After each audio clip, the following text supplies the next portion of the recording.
Topsy-Turvy by Jules Verne. Translated by Anonymous. Chapter 12, in which J.T. Maston heroically continues to be silent. According to a former story, a gun was to be employed to throw the projectile from the earth to the moon. Now the gun was to be employed to change the earth's axis. The cannon, always the cannon. These gunners of the gun club had nothing else in their heads but the cannon. They had a real craze for the cannon. Was this brutal engine again threatening the universe? Yes, we are sorry to confess it. It was a cannon which was uppermost in the mind of President Barbicane and his associates. After the Columbiad of Florida, they had gone on to the monster cannon of the place X. We may almost hear them shout with a loud voice, "Take aim at the moon!" First act, fire! Change the axis of the earth. Second act, fire! And the wish which the whole world had for them was, to hell! Third act, fire! And really their scheme justified the popular opinion. As it was, the publication of this last report of the committee in the newspapers produced an effect of which one can scarcely form an ideal. The operation to be tried by President Barbicane and Captain Nicholl, it was very clear, was going to bring about one of the most disastrous interruptions in the daily routine of the earth. Everybody understood what the consequences of it would be. Therefore the experiment of Barbicane and Co. was generally cursed, denounced, etc. In the Old as well as in the New World, the members of the N.P.P.A. had at the time only enemies. If there were indeed a few friends left to them among their cranky American admirers, they were very few.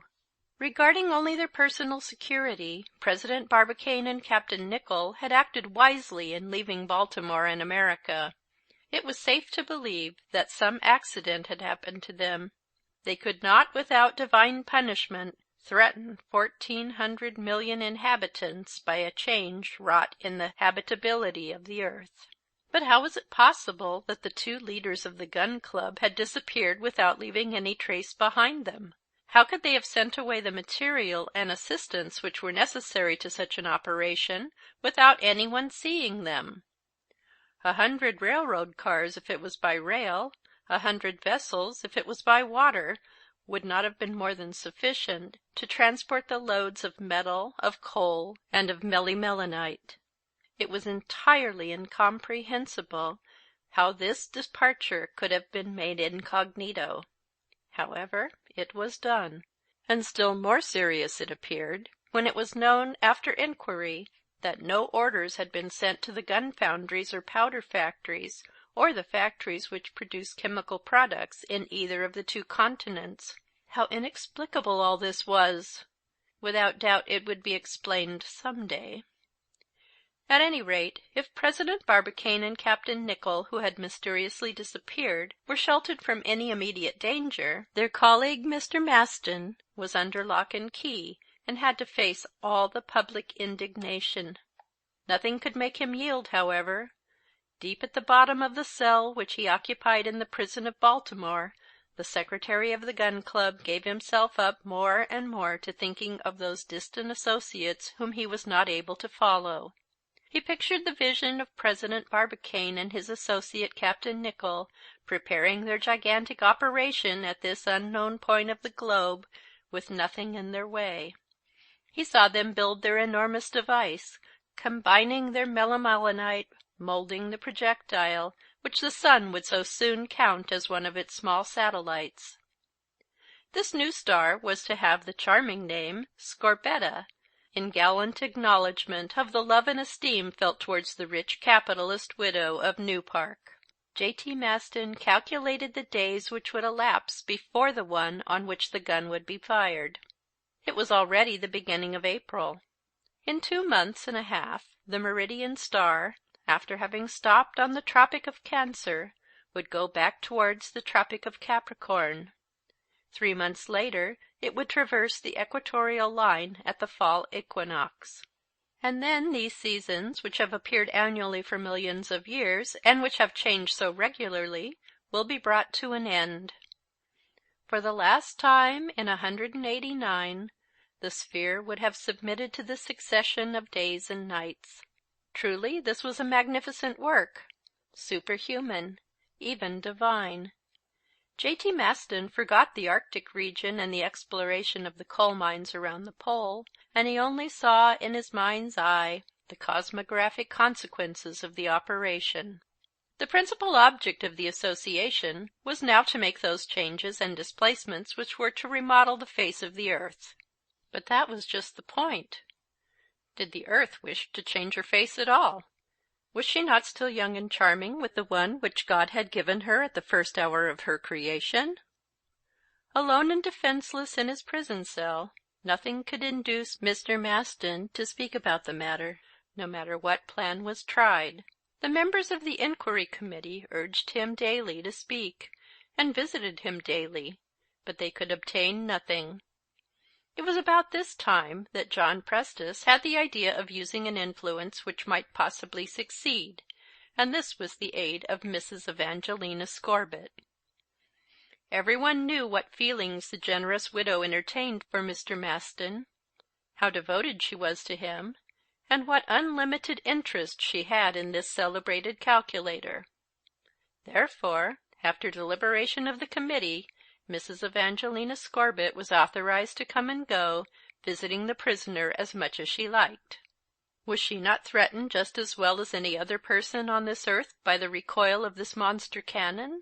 Would her palace at New Park be spared any more than the smallest hut of the Indian? Was not her very existence just as much in doubt as that of the savage living in the farthest isle of the Pacific Ocean? That is what the president of the inquiry committee gave her to understand, and for this reason she was begged to use her influence with the mathematician. If he would consent to speak, and would say at what place President Barbicane and Captain Nicholl were, and how many people they had with them to accomplish their ends, it would yet be time to go and stop them and put an end to their project, and thus save humanity from this most dangerous catastrophe which threatened the world. Mrs. Evangelina Scorbitt was therefore admitted to the prison whenever she wished it. She was most desirous of seeing J.T. Maston again after he had been taken from his comfortable study at the Ballistic Cottage by those rough police agents. If any impolite person had on the 9th of April put his ear at the door of his cell the first time when Mrs. Scorbitt entered, he would have heard the following conversation. "Ah, at last, my dear Maston, I see you again." "You, Mrs. Scorbitt?" "Yes, my dear friend.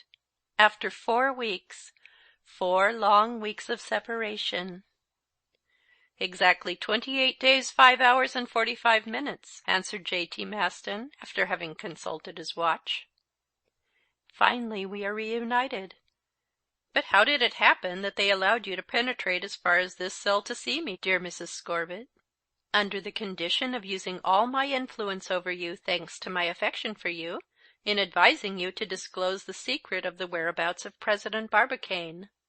"What, Evangelina?" cried Mr. Maston. "And you have consented to give me such advice? You have entertained the thought that I could betray my associates?" "Me, dear Maston? Do you consider me so bad? Me, to sacrifice your security for your honor? Me, to persuade you to an act which would shame a life consecrated entirely to the highest speculations of pure mathematics? Bravo, Mrs. Scorbitt! I see in you once more the generous patron of our society. No, I have never doubted your great heart." "Thank you, Mr. Maston." "In regard to myself," continued Maston, "allow me to say, before telling the point of the earth where our great shooting will take place, sell, so to speak, the secret which I have been able to keep so well, to allow these barbarians to fly and pursue our friends, to interrupt their works, which will make our profit and glory, I would rather die." "Splendid, Mr. Maston!" cried Mrs. Evangelina Scorbitt. And these two beings, united by the same enthusiasm, crazed by it, if you will, one as well as the other, were well matched in understanding each other perfectly. "No, they will never know the name of the country which my calculations have designated, and the reputation of which will become immortal," said J.T. Maston. They can silence me if they like, but they will never have the secret from me." "And they can kill me with you," said Mrs. Evangelina Scorbitt. "I will also be mute." "It is lucky, dear Evangelina, that they are ignorant of your knowledge of the place." "Do you believe that I would be capable of betraying it because I am only a woman? Betray my associates and you? No, my friend, no. If they should raise the whole city and country against you, if the whole world were to come to the door of this cell to take you away, I shall be there too, and we will at least have one consolation. We will die together." As if there could be any greater consolation, and Mr. Maston could dream of a sweeter death than dying in the arms of Mrs. Evangelina Scorbitt. And so ended the conversation every time that this excellent woman visited the prisoner. And when the inquiry committee asked her what the result was, she would say, "Nothing as yet. Perhaps with time I shall be able to reach my point." Ah, women, women! What are women? "In time," she urged. But time went on with fast steps. Weeks went round like days, days like hours, and hours like minutes. It was already May. Mrs. Evangelina Scorbitt had not been able to get any information from J.T. Maston, and where she had failed, there was no hope of any other person succeeding. Was it then necessary to accept this terrible shock without interfering in any way? No, no. Under such circumstances, resignation was impossible. The European delegates became more and more out of spirits. There was wrangling between them every day. Even Jacques Jansen woke up out of his Dutch placidity and annoyed his colleagues greatly by his daily charges and countercharges. Colonel Boris Karkof even had a duel with the secretary of the inquiry committee, in which he only slightly injured his adversary. And Major Donellan, well, he neither fought with firearms nor with bare fists, quite contrary to English use, and he only looked on while his secretary, Dean Toodrink, exchanged a few blows according to prize-ring rules with William S. Forster, the phlegmatic dealer in codfish, the straw man of the N.P.P.A., who really knew absolutely nothing of the affair. The whole world was leagued against the United States, and wanted to hold the Americans responsible for the actions of one of their number, the celebrated Impey Barbicane. There was talk of recalling the ambassadors and the foreign ministers at present accredited to this most reckless government at Washington, and of declaring war against the United States. Poor United States! It only wished to lay its hands on Barbicane and Co. In vain did the Republic reply to the powers of Europe, Asia, Africa, and Australia that they were at liberty to arrest these adventurous Americans wherever they found them. Nobody would listen patiently to such talk, and so, far away, President Barbicane and his associate were occupied in preparing their great operation. As nothing could be found of them, the foreign countries began to say, "You have their accomplice. Now it is sure that Mr. Maston knows where these people are and what they are doing. Make him speak, this man, Mr. Maston. Why not use hot oil, melted lead, etc.? Why not use such means as were used formerly under circumstances less grave and for cases which only interested a few private people?" But it was answered that, while such means were justified in former times, they could not be used at the end of a century as far advanced as the 19th century was. Therefore, J.T. Maston had nothing to fear in that line. All that was left to hope was that he would finally consider the enormity of his crime and would decide to reveal his secret, or that some accident would reveal it for him. End of Chapter 12. Recording by Patty Cunningham.